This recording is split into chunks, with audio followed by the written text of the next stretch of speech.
அந்த காட்டுக்கு காலுக்காகவும் கோரிக்காகவும் அப்பதான் புதுசா வந்திருந்தாங்க. காலுஜி, இந்த காடு ரொம்பவும் அழகா இருக்குல்ல?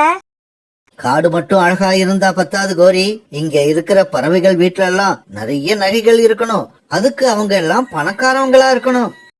ஆமா காலுஜி, நீங்க சொல்ற மாதிரி இந்த காட்டுல உள்ள எல்லா பறவைகளும் பணக்காரங்களா இருந்தாதான் நாம செய்யற தொழிலுக்கு நல்லது. இப்படி பேசிக்கிட்ட காங்கள் அவங்க தங்கறதுக்காக ஒரு சின்ன வீட்டை கட்டிக்கிட்டாங்க. காலுஜி, இப்ப இந்த காட்டுல நம்ம என்ன வியாபாரம் ஆரம்பிக்கிறது? கோரி, சுண்டல் செய்யறது தான் ரொம்ப ஈஸி. அதனால நாம இந்த காட்டுல சுண்டல் வியாபாரத்தை ஆரம்பிப்போம். அப்படின்னா நம்ம சீக்கிரம் படுத்து தூங்குவோம். அப்பதான் காலையில எழுந்திருச்சு நான் சுண்டல் செஞ்சு கொடுத்தா நீங்க அதை எடுத்துக்கிட்டு வியாபாரத்துக்கு கிளம்புவீங்க. இப்படி பேசிக்கிட்ட காலுக்காகவும் கோரிக்காகவும் அப்படியே படுத்து தூங்க ஆரம்பிச்சாங்க. மறுநாள் பொழுது விடிஞ்சிச்சு. பிறகு காலுக்காகவும் அந்த காட்டுல சுண்டல் வியாபாரம் பண்ண ஆரம்பிச்சது. சுண்டல் சுண்டல், சூடான கொண்டக்கல்ல சுண்டல், சுண்டல் சுண்டல், சூடான கொண்டக்கல்ல சுண்டல். காலுக்காக இப்படி கத்துக்கிட்டே பறந்து போறத பார்த்த புறாவோட பையன் ராஜி காலுக்காகத்தோட வண்டி கிட்ட வந்தான். அங்கிள் அங்கிள், எனக்கு 10 ரூபாய்க்கு சுண்டல் கொடுங்க. இதோ இப்பவே கொடுக்கறேன் தம்பி. ஆமா, உங்க வீடு எந்த இடத்துல இருக்கு? அங்கிள், அதோ ஒரு புளிய மரம் தெரியுதுல்ல, அதுக்கு பின்னாடி தான் எங்க வீடு இருக்கு.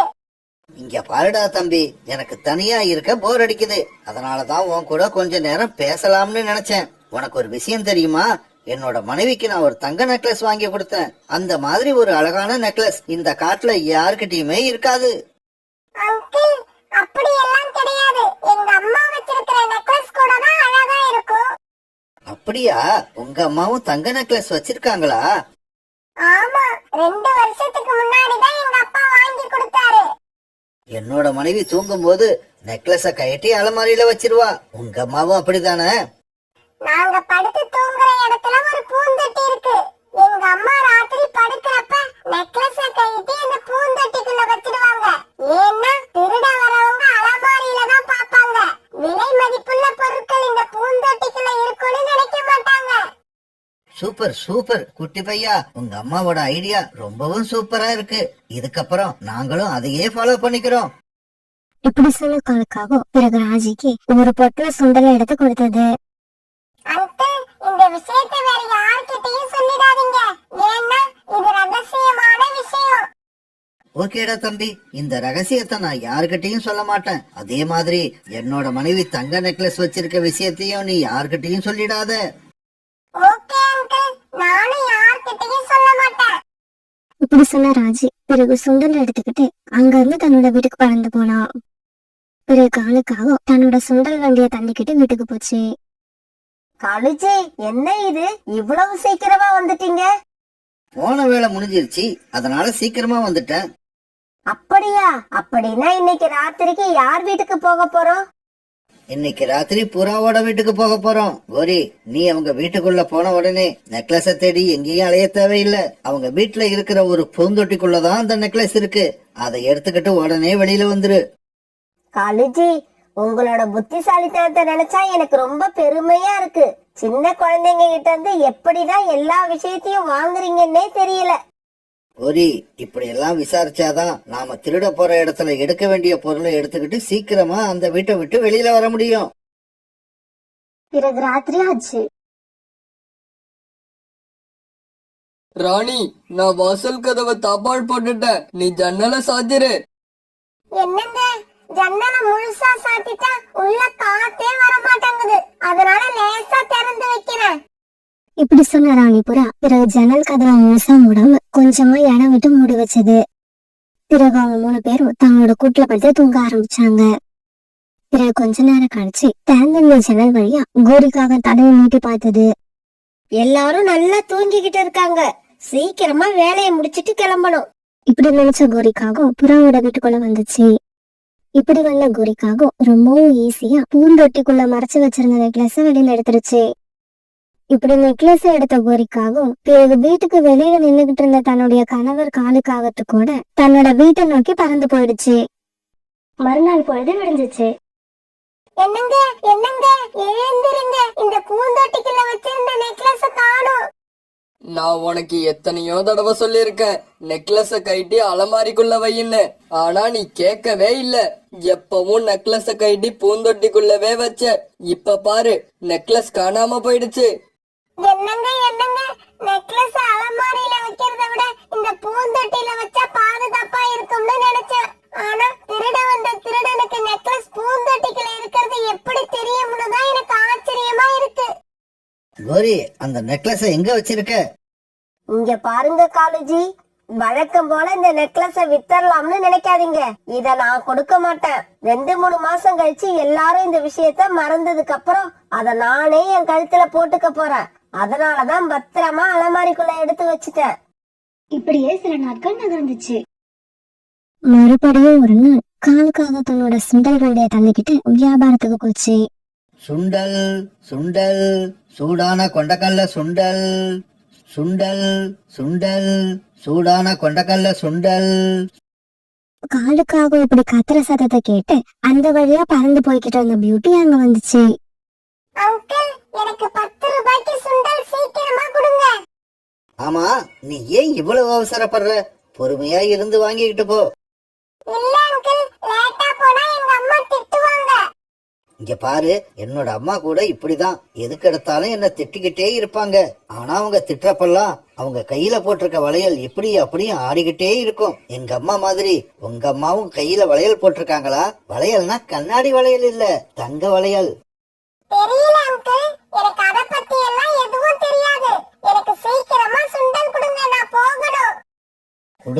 கொடுக்கறேன். ஆனா அதுக்கு முன்னாடி எங்க அம்மா மாதிரி உங்க அம்மா கையில தங்க வளையல் போட்டிருக்காங்களா இல்லையா? அப்படி தங்க வளையல் போட்டிருந்தாங்கன்னா அத ராத்திரியில கழட்டி எங்க வைப்பாங்கன்னு மட்டும் சொல்லு. இதையெல்லாம் நீ சொன்னீன்னா உங்ககிட்ட இருந்து பணம் வாங்காமலேயே உனக்கு நான் 10 ரூபாய்க்கு சுண்டல் ஃப்ரீயா கொடுப்பேன். அங்கிள், இந்த மாதிரி விஷயத்தை எல்லாம் யார்கிட்டயும் சொல்லக்கூடாதுன்னு எங்க அம்மா எனக்கு சின்ன வயசுலயே சொல்லி கொடுத்திருக்காங்க. அதனால நீங்க எப்படி கேட்டாலும் என்கிட்ட இருந்து எந்த விஷயத்தையும் வாங்கவே முடியாது. இப்ப 10 ரூபாய்க்கு சுண்டல் கொடுக்க போறீங்களா இல்லையா? குருவி, உன்னோட அம்மா உன்னை ரொம்பவும் நல்ல முறையில வளர்த்திருக்காங்க.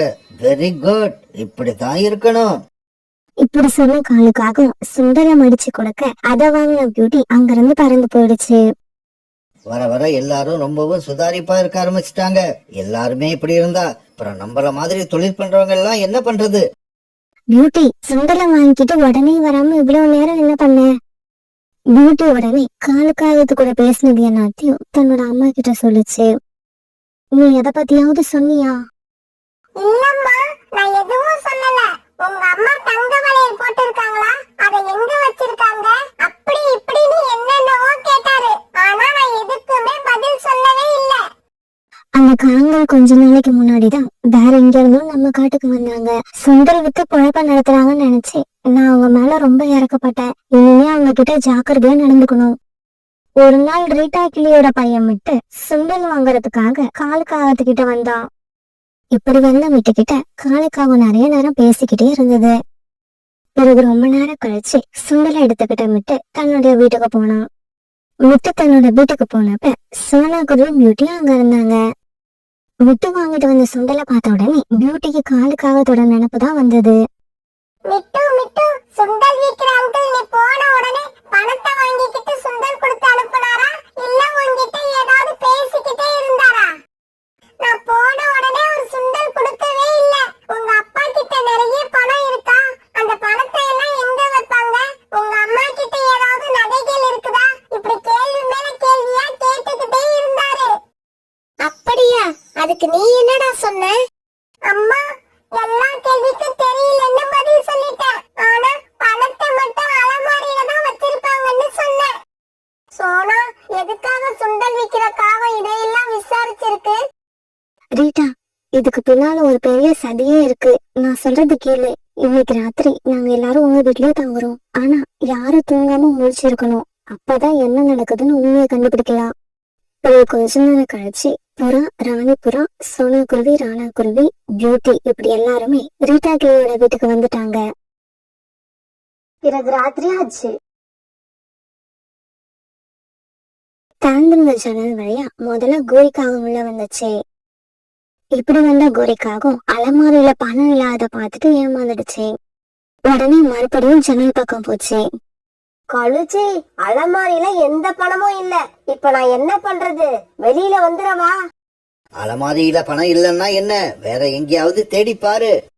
இப்படி சொல்லிட்டு பிறகு காலுக்காகவும் ரீட்டா கிளி வீட்டுக்குள்ள போச்சு. கோரி, என்ன இது? எல்லா பறவைகளும் ஒன்னா ஒரே வீட்டுல படுத்திருக்காங்க. எனக்கு என்னவோ சந்தேகமா இருக்கு. வா, நாம ஓடிடலாம். ஐயோ காலுச்சி, ஏன் இப்படி பயந்து சாகுறீங்க? எல்லா பறவைகளும் ஒரே வீட்ல இருந்தாலும் எல்லாரும் தூங்கிக்கிட்டு இருக்காங்க. நாம நம்ம வேலைய பாப்போம், வாங்க. பிறகு காலுக்காகவும் கோரிக்காகவும் அந்த வீடு பூரா தேடி பார்த்தாங்க. எங்கேயும் எதுவும் கிடைக்கல. இந்த சமயத்துல தூங்குற மாதிரி நடிச்சுக்கிட்டு இருந்த எல்லா பறவைகளும் எழுந்திரிச்சு உட்கார்ந்தாங்க. இங்க பாருங்க, தயவு செய்து எங்களை மன்னிச்சிடுங்க. நாங்க திருந்திட்டோம். உங்க வீட்டுல திருட வந்தது எவ்வளவு பெரிய தப்புன்னு உங்களோட முகங்களை பார்த்ததுக்கு அப்புறம் தான் தெரிஞ்சது. தயவு செய்து எங்களை வெளியில போக விடுங்க. ஆமா ஆமா, எங்களை மன்னிச்சு விட்டுருங்க. இதுக்கப்புறம் உங்க வீட்ல இருந்து இல்ல, நாங்க யார் வீட்லயும் திருடவே மாட்டோம். ராக்கி, என்ன இது? இந்த காங்க நாம அடிச்சதுக்கு அப்புறம் பேசுற டயலாக்க இப்பவே பேசுறாங்க. அவங்க வேணா டைலாக மாத்தி பேசலாம், ஆனா நாம எப்பொழுதும் போல கொடுக்கற அடியை கண்டிப்பா கொடுத்துடணும். அத மாத்தவே கூடாது. பிறகு புறா, ராக்கி கிளி, ராணா குருவி இவங்க 3 பேரும் சேர்ந்து காங்கள் 2 பேரையும் அடி வெளுத்து வாங்க ஆரம்பிச்சாங்க. ஒரு பெரிய கடற்கரைக்கு பக்கத்துல இருந்த அழகான காடு அது. அந்த காட்டுல ராணா குருவி, சோனா குருவி, அவங்களோட பொண்ணு பியூட்டி இவங்க 3 பேரும் ரொம்ப சந்தோஷமா வாழ்ந்து வந்தாங்க. இப்படி இவங்க வாழ்க்கை சந்தோஷமா போய்கிட்டு இருந்தப்ப திடீர்னு ஒரு நாள் ராணா குருவியோட 2 கால்களும் செயல் இழந்து போயிடுச்சு. அன்னையில இருந்து ராணா குருவி படுத்த படுக்கை ஆயிடுச்சு. அதனால ராணா குருவியோட குடும்பம் ரொம்பவும் கஷ்டப்பட்டுச்சு. இது வரைக்கும் வீட்லயே இருந்த சோனா குருவி சில வீடுகள்ல வீட்டு வேலை செய்ய ஆரம்பிச்சது. அப்படி இருந்தும் சோனா குருவி சம்பாரிச்சு கொண்டு வர பணத்தால இவங்க 3 பேரும் சாப்பிட முடிஞ்சதை தவிர வேற எதுவும் செய்ய முடியல. சோனா குருவி தான் சம்பாரிச்சுக்கிட்டு வந்த பணத்துல கொஞ்சம் மிச்சம் பண்ணி பியூட்டியையும் ஸ்கூல்ல சேர்த்துருச்சு. ஆனா ராணா குருவியோட கால்களை சரி பண்றதுக்கு நிறைய பணம் தேவைப்பட்டது. அதுக்கான பணத்தை சேர்க்க சோனா குருவியும் பியூட்டியும் எவ்வளவோ முயற்சி பண்ணினாங்க. ஆனா முடியல. அந்த சமயத்துல பியூட்டி படிச்ச ஸ்கூல்ல அரையாண்டு தேர்வு முடிஞ்சு விடுமுறை விட்டு இருந்தாங்க. தனக்கு கிடைச்ச இந்த விடுமுறைய நல்ல முறையில பயன்படுத்திக்கணும்னு பியூட்டி நினைச்சிச்சு. ஆமா, இந்த விடுமுறையில நானும் ஏதாவது வேலை செஞ்சு சம்பாதிச்சு எங்க அப்பா கால சரி பண்றதுக்கு உதவி பண்ணணும். ஒரு நாள் காலையில சோனா குருவி அந்த வேலை செய்யற வீட்டுக்கு கிளம்ப தயாராச்சு. பியூட்டி, விடுமுறையில செய்ய வேண்டிய அசைன்மெண்ட் ஒர்க் எல்லாம் முடிச்சிட்டியா? அம்மா, அது எல்லாத்தையும் நான் ஒரே நாள்ல உட்கார்ந்து முடிச்சிட்டேன். சரி, அப்பாவை பாத்துக்க. அவங்களுக்கு பசிச்சா சாப்பாடு ஏதாவது எடுத்துக்கொடு. அம்மா வேலைக்கு கிளம்பிட்டேன். இப்படி சொன்ன சோனா குருவி பிறகு அந்த வேலை பாக்குற இடத்துக்கு கிளம்பி போச்சு. அம்மா வேலைக்கு கிளம்பி போயிட்டாங்க. அப்பா கிட்ட விளையாட போறேன்னு சொல்லிட்டு நாம எங்கேயாவது போய் வேலை பார்த்து சம்பாதிச்சு ஆகணும். அப்பாதான் அப்பாவோட காலை சரி பண்ணலாம். அப்பா, நான் என்னோட தோழி வீட்டுக்கு போய் விளையாட போறேன். உங்களுக்கு பசிச்சா சொல்லுங்க, சாப்பாடு எடுத்து கொடுக்கறேன். இல்ல பியூட்டி, எனக்கு பசிக்கல. நான் இப்பதானே சாப்பிட்டேன். இதுக்கப்புறம் இரவு உணவு சாப்பிட்டா போதும். ராணா குருவி இப்படி சொன்னதும் பியூட்டி வீட்டை விட்டு வெளியில பறந்து போச்சு. காலேஜி, வீட்ல அடுப்பு எரிக்க ஒரு விறகு கூட இல்ல. சீக்கிரமா போய் விறகு எடுத்துக்கிட்டு வாங்க. கோரி, வீட்டுக்கு தேவையான மளிகை பொருட்களை வாங்கிக்கிட்டு வந்து கொடுக்கறது தான் என்னோட வேலை. விறகு தேவைப்பட்டா நீ தான் போய் எடுத்துக்கிட்டு வரணும். காலேஜி, என்னால அவ்வளவு கஷ்டமான வேலையெல்லாம் பார்க்க முடியாது. இவங்க இப்படி பேசிக்கிட்டு இருக்கப்ப அந்த வழியா பறந்து போன பியூட்டி காங்கள் உட்கார்ந்து இருக்கத பார்த்துட்டு அந்த இடத்துக்கு வந்துச்சு. என்ன பியூட்டி, வீட்டை விட்டு வெளியில கிளம்பவே மாட்ட?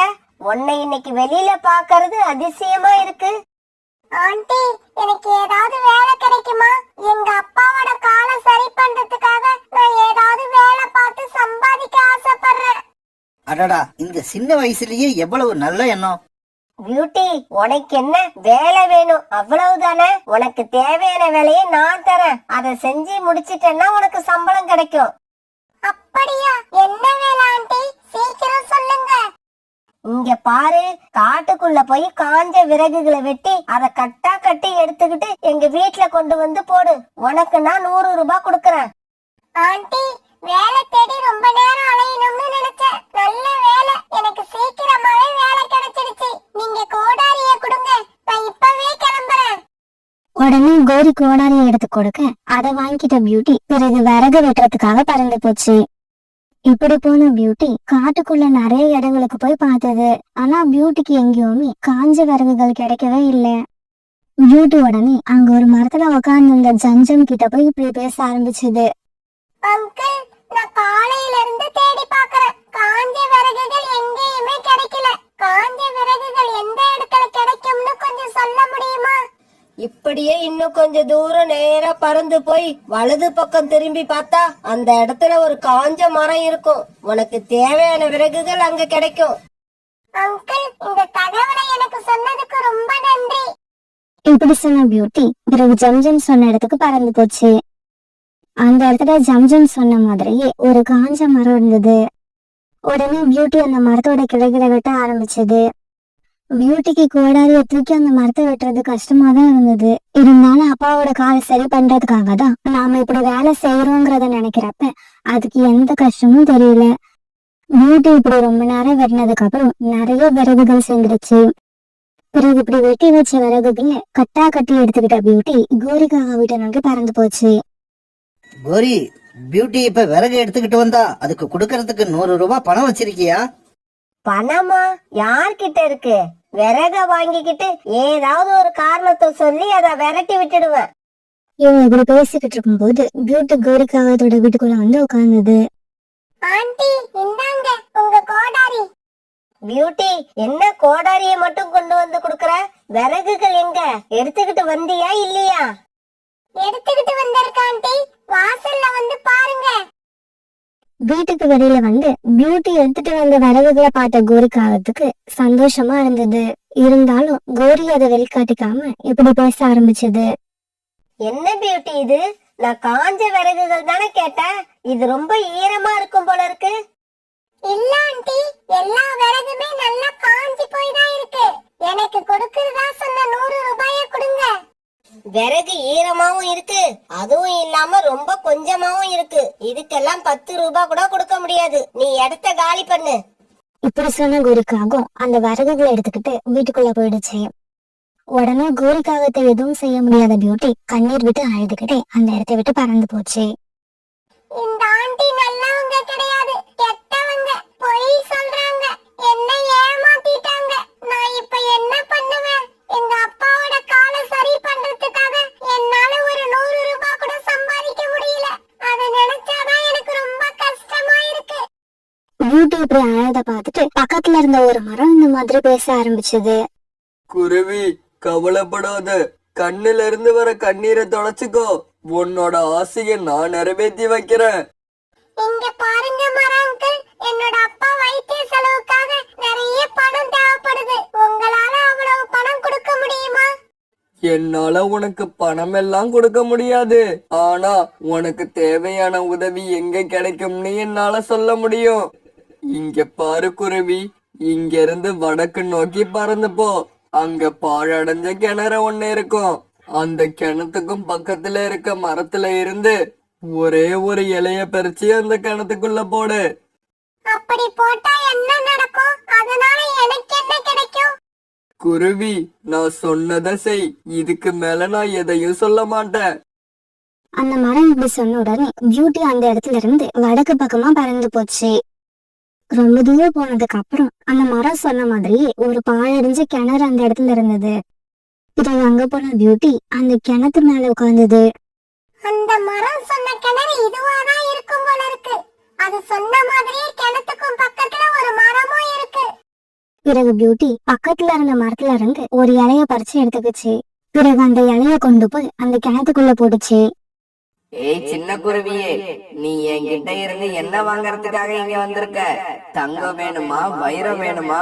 உன் ஆசை எதுவா இருந்தாலும் நான் நிறைவேற்றி வைப்பேன். என்னால முடியாதது எதுவுமே இல்ல. உங்களால முடியாதது எதுவுமே இல்லன்னா என் அப்பாவோட காலை இப்பவே சரி பண்ணுங்க. நான் வீட்டுக்கு போறப்ப எங்க அப்பா பழையபடி நடக்கணும். ஏய் குருவியே, நல்லா யோசிச்சு கேளு. தங்கம், வைரம் இதையெல்லாம் வாங்கிக்கிட்டேன்னா அத வச்சு நீயே உங்க அப்பா காலை சரி பண்ணிக்கலாம்.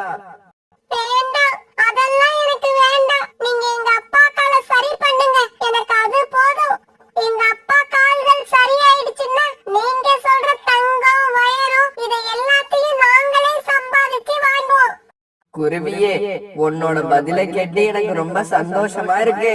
இப்படி ஒரு புத்திசாலிய நான் இதுவரைக்கும் பார்த்ததே இல்ல. நீ உன்னோட வீட்டுக்கு கிளம்பலாம். உன்னோட வேண்டுதல் நிறைவேற்றப்பட்டது. இப்படி சொன்ன அந்த கிணறு அதுக்கு பிறகு எதுவுமே பேசல. பிறகு பியூட்டி தன்னோட வீட்டுக்கு பறந்து போச்சு. இப்படி பறந்து போறப்ப பியூட்டி மனசுல 1000 சந்தேகங்கள் வந்துச்சு. அந்த கிணறு சொன்னதெல்லாம் உண்மையா? நம்ம அப்பாவோட கால்கள் இந்நேரம் சரியா போயிருக்குமா? ஒருவேளை அப்படி சரியா போயிருந்தா எனக்கு அதை விட வாழ்க்கையில வேற மகிழ்ச்சியே கிடையாது. இப்படி எல்லாம் யோசிச்சுக்கிட்டு பியூட்டி ரொம்பவும் வேகமா தன்னோட வீட்டுக்கு பறந்து போச்சு. பியூட்டி வீட்டுக்கு போய் பார்த்தப்ப ராணா குருவி சந்தோஷத்துல துள்ளி குதிச்சுக்கிட்டு இருந்தது. என்னோட கால்கள் சரியாயிடுச்சு. என்னோட கால்கள் சரியாயிடுச்சு.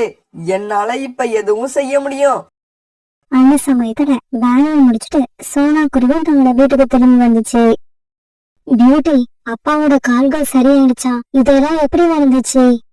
அம்மா, இதுக்கெல்லாம் காரணம் நான் தான். இப்படி சொன்ன பியூட்டி எனக்கு நடந்தது எல்லாத்தையும் தன்னோட அம்மா கிட்ட சொல்லுச்சு. சோனா, என்னோட கால்கள் சரியானது மட்டும் இல்ல, நம்ம வீட்டுக்கு இந்த 2 சாக்கு முட்டைகள் புதுசா வந்திருக்கு. பிறகு அந்த சாக்கு மூட்டையை பிரிச்சு பார்த்த இவங்க 3 பேரும் ரொம்பவும் சந்தோஷமானாங்க. ஏன்னா அந்த சாக்கு மூட்டையில தங்கமும் வைரமும் நிறைய இருந்துச்சு. இது வரைக்கும் கஷ்டத்தையே அனுபவிச்சுக்கிட்டு இருந்த ராணா குருவியோட குடும்பம் அதுக்கப்புறம் ரொம்பவும் சந்தோஷமா வாழ ஆரம்பிச்சது.